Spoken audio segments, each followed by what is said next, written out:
আসসালামু আলাইকুম।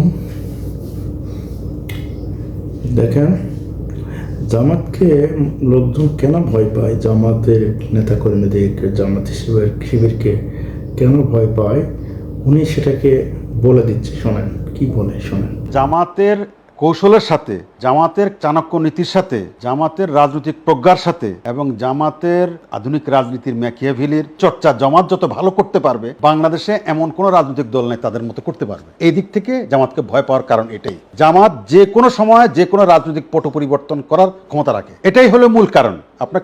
আপনাকে মূল জায়গাতে হাত দিতে হবে। আমাদের বাংলাদেশের মেইন স্ট্রিম রাজনৈতিক পলিটিক্যাল পার্টি বিএনপি শ্রদ্ধেয় মহাসচিব তো একসময় আমার মনে আছে উনি প্রশংসা করছিলেন জামাতের রাজনীতির, জামাত কর্মীদের চারিত্রিক বৈশিষ্ট্যের প্রশংসা করছিলেন এসব কারণেই করছে। কেন বাংলাদেশের অপরাপর সমস্ত রাজনৈতিক দলগুলো জামাতকে ভয় পায়, জামাতকে শ্রদ্ধা করে সম্মান করে না, শুধু ভয় পায় যে কোনো সময় তারা যে কোনো অঘটন ঘটাইতে পারে এবং অঘটন ঘটানোর মতো তাদের সেরকম বুদ্ধিমত্তা, সেরকম প্রাজ্ঞতা এবং সেরকম পলিটিক্যাল আপনার উইজডম তাদের আছে এবং সেরকম লোকও তাদের আছে, সেরকম ডেডিকেশনও তাদের আছে এবং সেরকম জানবাজ লোকও তাদের আছে। এই জন্য তাদেরকে ভয় পায়, আর কিছু না। আছে 100%।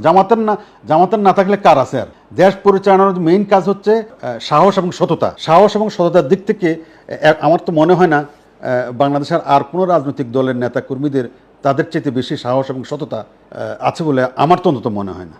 এটা আমি জামাত করি না, কিন্তু আমি এটা বলতে দ্বিধা নেই। আমার সাহস এবং সততা, এই দুইটা জিনিসের মিশ্রণ জামাতের চাইতে বেশি অন্য কোনো দলের আছে বলে আমার মনে হয়। এবার বুঝলেন তো কেন ভয় পায়? দেখেন, শোনেন কেন ভয় পায়। দেখেন, উনি ক্লিয়ার করে দিয়েছে।